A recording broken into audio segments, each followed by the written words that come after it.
Yeah, okay, so I'm back. I had to look at my old video to remember what the hell I was talking about, so I got a little refresher course there and where to pick up there.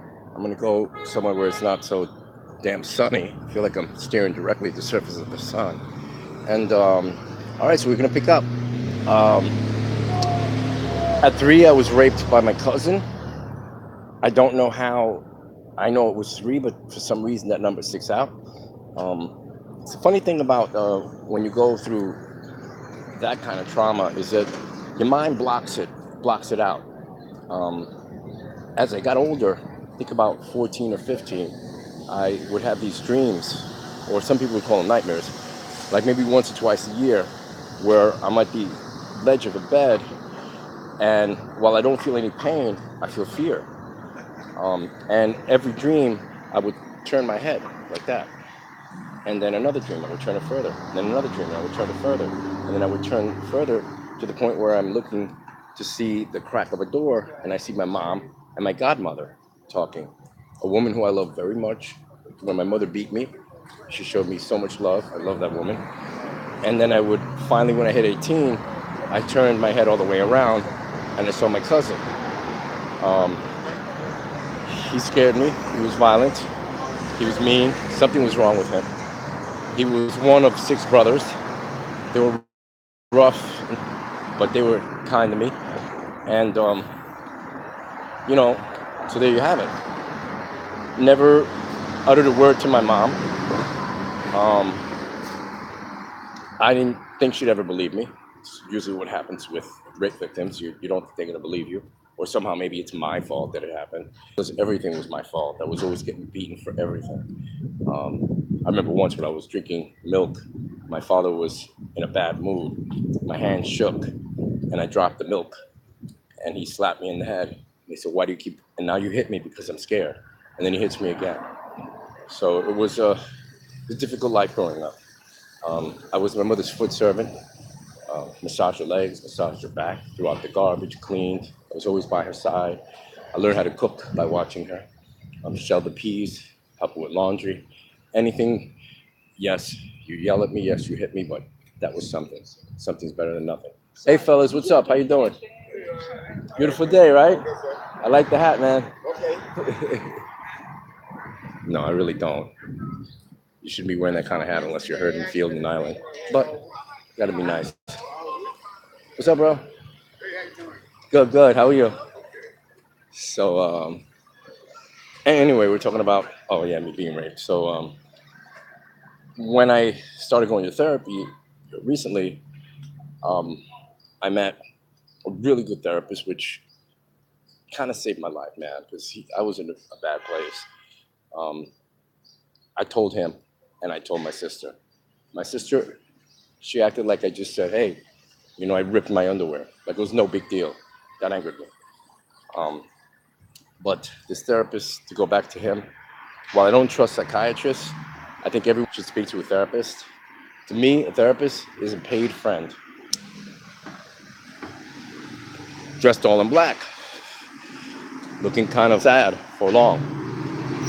And he said, "What's the matter?" And he said, "I'm just very, very sad."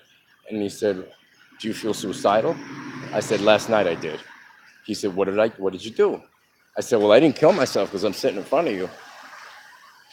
And he says, "Well, what happened?" I said, "I went to the beach at night." I said, "Yeah, I love the beach at night. I used to go with my punk rock friends all the time. Get high and shit, have some beers." He goes, "Then what?" I said, "I climbed up to the rocks.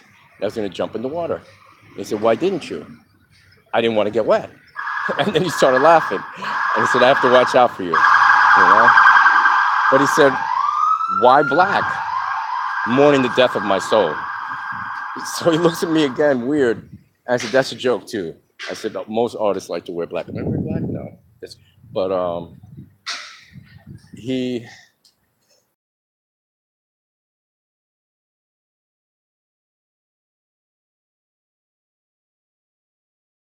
I do, so I got to keep myself busy. Um, so I used to, this is me eating. This is you eating. How does this play out? plate and he goes like that. Smiling the flavors of the food, you're not enjoying life. He said there are ways of dealing with that. Moderate exercise. Because at that time, dude, I was working out like 6 times a day. But get up at 4:30 in the morning, run up to, I had these 2-pound weights, run up to the park with the weights, go down there, do some yoga, sit-ups, push-ups, and then sit.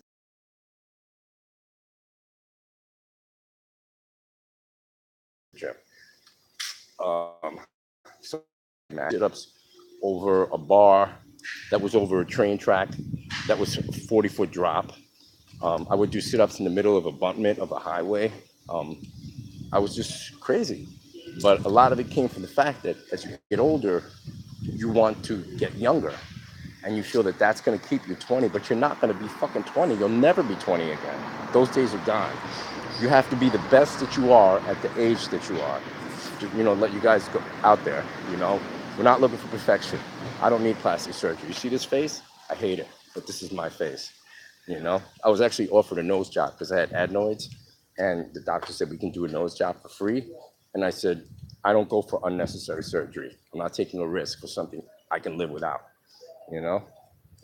So that's that. I remember being, I used to go to religious instructions. We went to church, like I went to religious instructions. I was training to become a priest. I was an altar boy. And I didn't have a lot of toys. And the toys I did have, every time I liked a toy, for some reason, my parents took it away. Or it could have been my mom, because my father was working and going to school. But I don't know why. Why'd you take it away? So I didn't have a lot of toys. So the priest at 10, the priest's brother, who's studying to become a priest, at 10, he and me and another altar boy to go upstairs and play with toys. So I was like, this is fucking awesome, toys. Let's do this, rock and roll. Come on, kid, let's go. So we go up there. He tells me to lie down. He starts taking off my shirt. He starts touching my chest. And while I knew that, didn't understand what was happening, it felt wrong. So I dart up, I said, move, I pushed him, and then I grabbed the other kid, I said, let's go, let's go, let's go. And I ran out, but he stayed behind. And to this day, I wonder what that fucking man did to that kid, which is why I hate pedophiles. I hate the man. If I had a fucking, it's a good thing I don't have a gun, and I can shoot gun and rifle, because I learned that in military school. I would shoot him, I would shoot him. That happened at a healthcare facility I lived in. The second time I went to the psych ward, which it was so necessary for me to go there. My sister said, because I needed a place to live. I gave up my apartment when I was in the psych ward the first time to avoid an eviction notice. So I needed a place to live. So I asked my sister, I said, listen, I'm getting a check for $1,000 a month. I'll give you the entire check. Let me just, the father said, take the money. My sister said, no, you have to sign into a psych ward, and they'll find you an apartment. Bam. It wasn't 3 days. It was 30 fucking days again. I was so angry at her for that.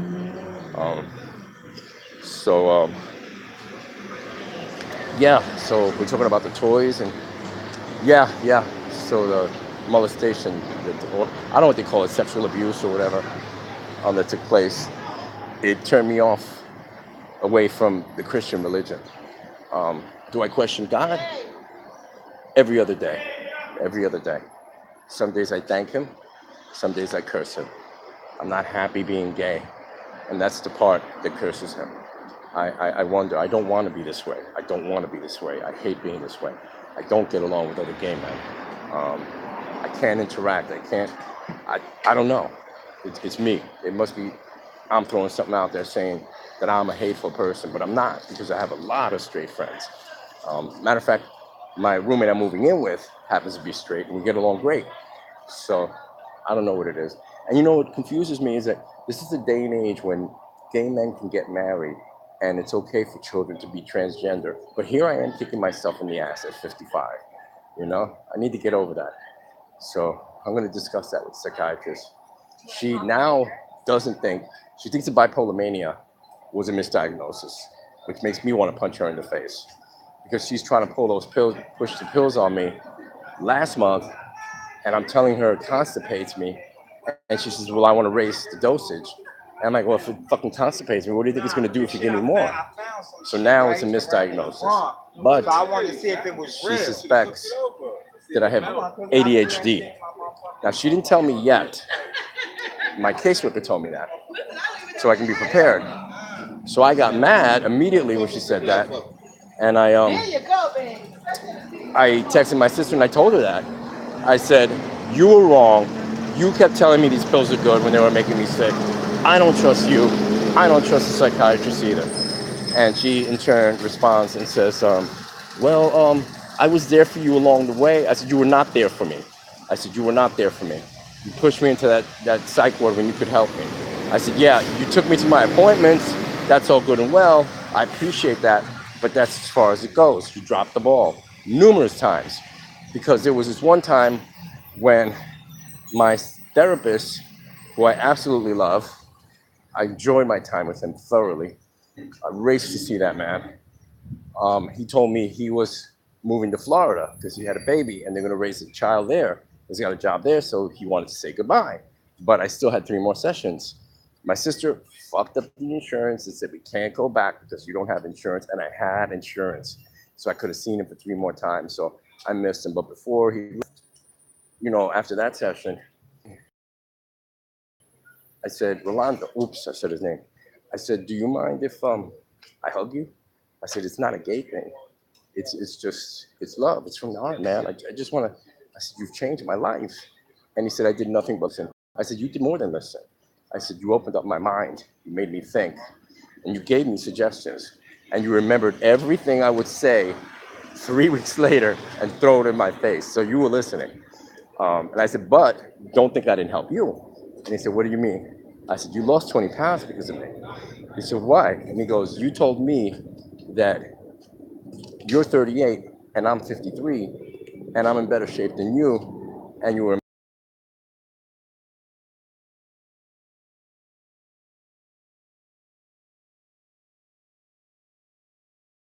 more professional. I said, you came in wearing like skinny jeans and a man bun. And I told you you're a psychiatrist. You got to dress a bit more professional. And I taught you that not all gays are the same because you assumed that because a majority of them dress the same, that's a gay thing. It's not a gay thing. It's a fashion thing. She said, you're right, you're right. So I hugged him. I said, I love you, and shook his hand, wished him well. And I'm still looking for him. He actually called me on his time off when I was in the psych ward. He called me when I was in a healthcare facility to give me like a free session just to talk to me. That was cool. So finally, after another month in that fucking hellhole, this time it got weirder. There were 3 girls, I call the suicide girls. Beautiful, which I don't understand. Why are you killing yourself? And I'm gay, but these girls are fucking beautiful. I said, why? Why are you trying to kill yourself? I don't understand it, but when they were together, they were happy. And there was times when they moved my room because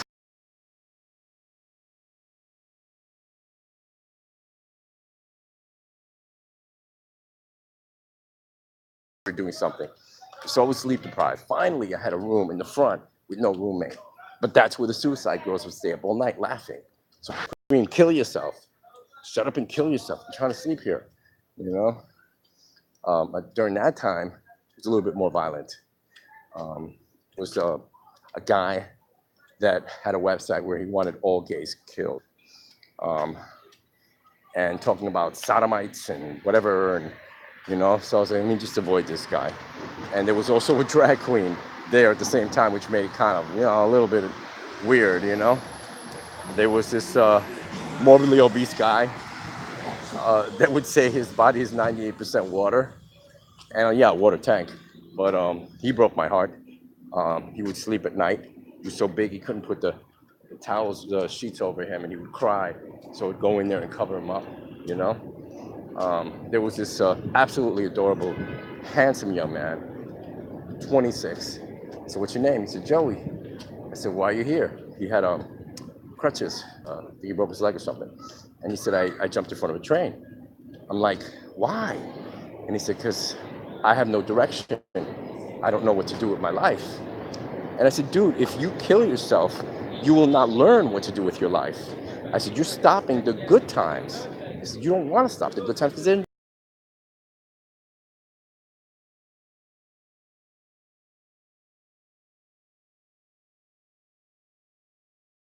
I said, don't end it all. It's not over, you know? Then as I was leaving, man, absolutely beautiful, looked like a model. He sits at our he says we should all pray before we eat. So of course, a lot of people there just go with the flow or whatever. So they begin to pray. You don't tell me when to pray. I don't appreciate that, and certainly not from a child. Mm. So he said, "You're not praying," and I said, "You're not minding your fucking business either, are you?" And then I noticed that he's got all these tattoos in the side of his arm, and I said, "What's that?" He goes, "That's the scriptures written on. I don't know what was written on. Something from the Bible was written on his arm." And he goes, "That protects me." And I'm like, "Hello, newsflash! You're in a fucking psych ward. It's not protecting you." I said, "You might as well tattoo yourself a fucking Harry Potter wand. Maybe that'll be better." So he got mad. So he wanted to fight me. So I was like, "No, I got one day here. I don't want to fight. I fight. I'm here for another month." So I just reported him, and then they took him out in the back, and I think they stuck him in the quiet room or something. The quiet room is the padded cell, you know, which I would sometimes beg a friend of nurses and beg them to let me in there so I can get a decent night's sleep. But hi, that's that cute little girl again. So she's so beautiful. So it was tough. I'm not ashamed of it. Um, I go on dates. It's the first thing I tell them. You don't like it? Hey, you don't need to know me. It's part of who I am. It's what made me the man I am. It's what made me strong. It's what taught me empathy. It's what taught me love. I'm still struggling with my sexuality, but I come from a family of people that live long lives, so I got plenty of time. So unless a refrigerator falls on my head or a UPS truck mows me over, I'm gonna be on this earth for a long time. So look at this. It looks like I'm smoking a blunt. It's not. It's tobacco. But when I get paid, it will be. So I'm sitting there with my yeah, I do smoke weed. So I was sitting there with my therapist after about a year of talking to him. Never told him I smoked weed, but I felt that I had to be honest, and I figured, hey, he's got to keep it confidential. So I sat in a session. I brought in 2 samples of my artwork on my phone. So I said, Rolando, what I tell you, you will keep confidential. And he said, I have to. And I said, it's not murder. I didn't kill anyone. But I just want to make sure that this won't go to the psychiatrist or to my family. And he said, no, of course not. And then I said, you see this piece of artwork here? He said, yes. I said, I have smoked pot since I was in high school. I've smoked pot continually, smoked before I go to the gym, and I'm stoned right now. I said, this piece was done before I smoked pot. This piece was done after I smoked pot. He looked at them both. I said, now what? He said, continue. I said, continue what? Talking? He goes, no, continue smoking. He said, every artist has some sort of crazy addiction that they do. They either smoke, they drink, they do heroin, they do something stronger than that. He goes, I'm just happy it's just weed. So I said, all right. So I got my therapist clear on that. My sister, she's against it, but she doesn't know that her own son smokes it. We were working out at the gym, and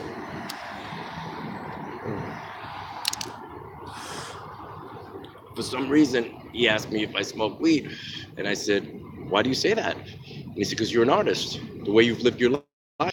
You travel cross country, you hitchhike cross country, you live homeless up and down the California coastline, you've acted, you draw, you illustrate, you pose nude in art classes, you've done what artists do, so I know you got high.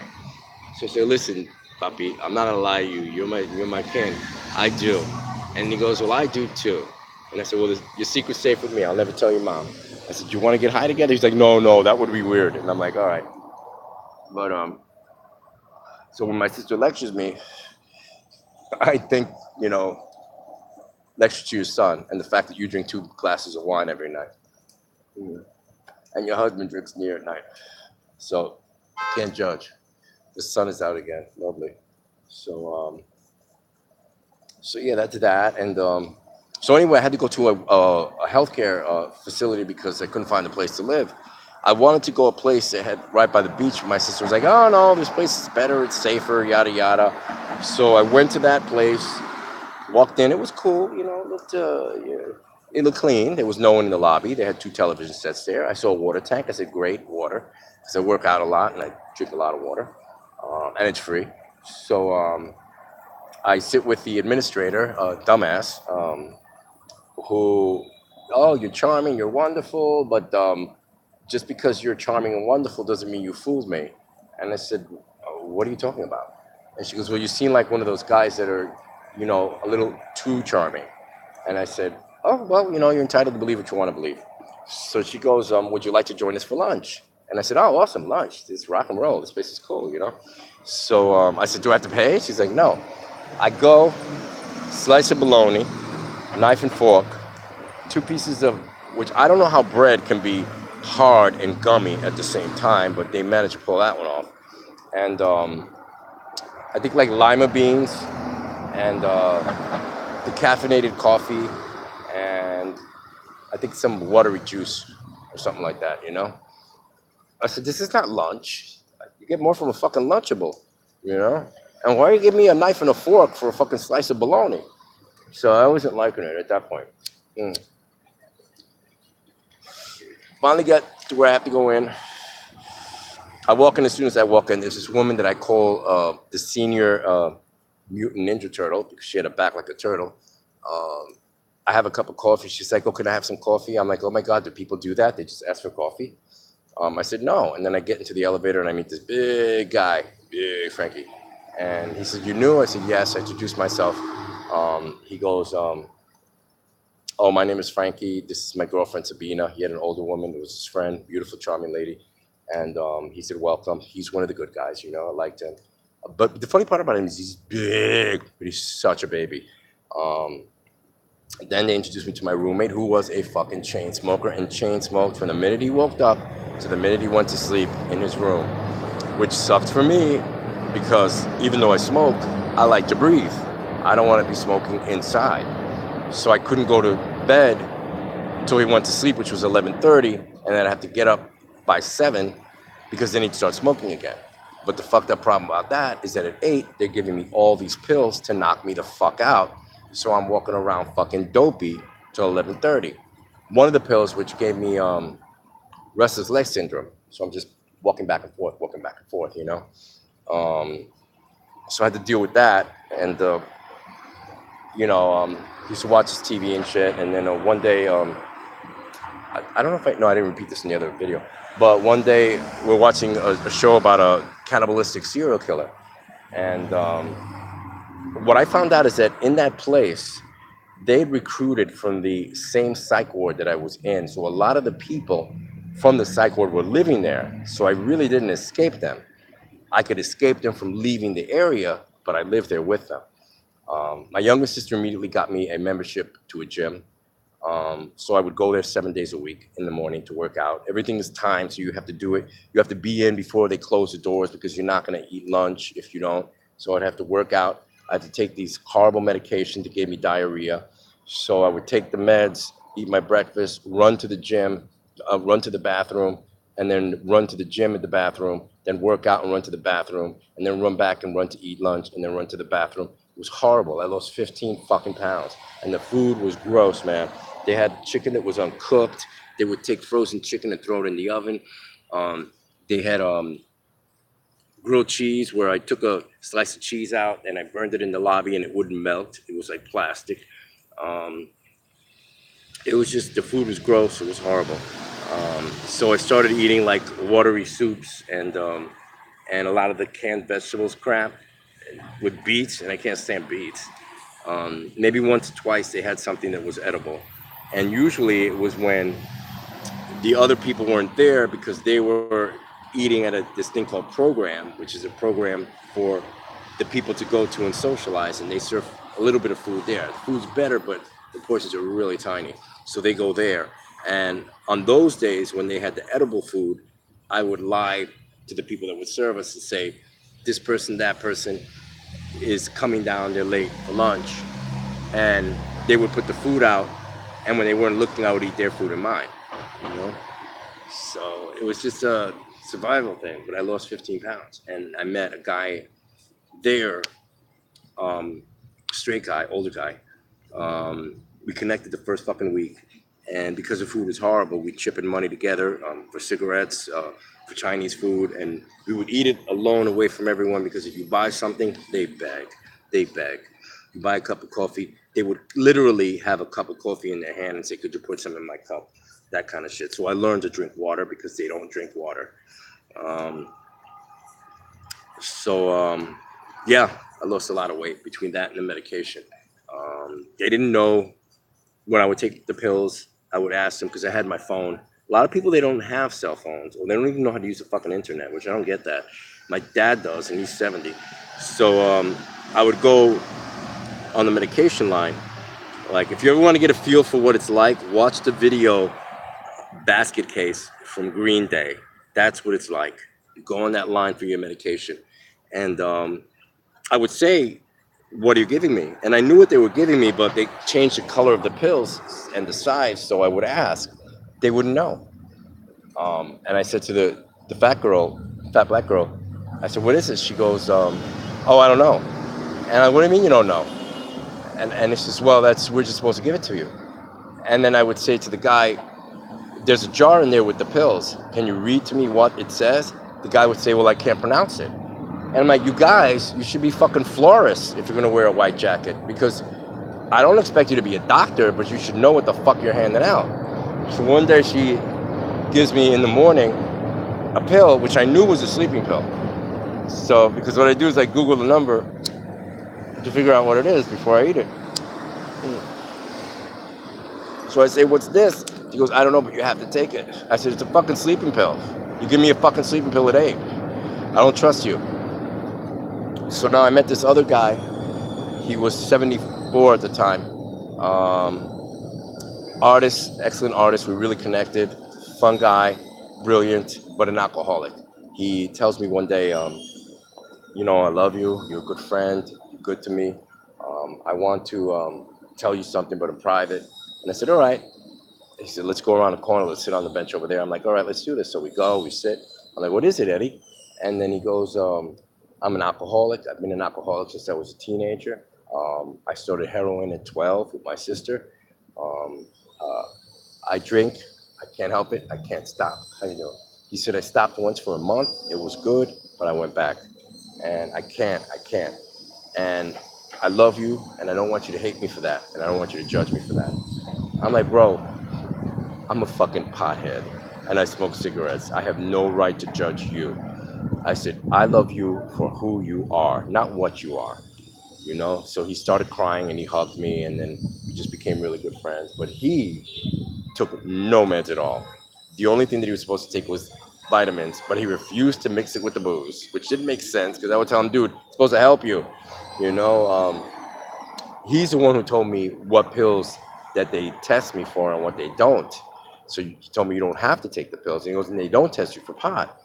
So it's like, oh, okay, cool. So there were certain pills, like the Depakote, the bipolar one, I knew they would, because I would have to see the doctor. But the other pills, they wouldn't. So I would go to the medication line, put them in my hand, pretend to take them, not drink water, go to the bathroom, spit them out, and look to see which ones to throw out in the toilet. A lot of people did that, but they were just not discreet. I would see pills on the floor in the front. Instead of like taking them away, I guess they would throw them on the floor, you know? So it was a horrible place, man. I mean, there was a drug dealer living in the building that sold cocaine, pot, meth. Fast forward today, he's selling crack and heroin. I get my weed from him, but he used to sit in a bad place, you know, wanted to sell me ecstasy, mollies, heroin, crack. And then, nah, I don't do that shit, bro. You know, I've been around people like that. I know what it's like. Mm. So, mm, there was a woman that murdered her husband. She was evil, just an evil, evil woman. Old in a wheelchair. And there was a pedophile. I would go to the park because that's where the dealer was. So sometimes I get my weed there or whatever, you know. And which is funny because he's like this Arabic guy that is only there on certain times because the other time he has to pray. So I don't get. So I was, sitting out there, and there's this adorable little kid. He looked like he was 14. He comes up to me. He's like, "You got a cigarette?" I'm like, "Well, you know what? You're a little too young to be smoking, but I want you to sit here. I'll give you a cigarette. I want to talk to you." And he's like, "What?" And he goes, "What are you doing? Why answer for a cigarette? Why are you here?" And he goes, "Do you want to buy dog food?" I'm like, "Dude, I fucking eat dog food." I said, "Why would I pay for it?"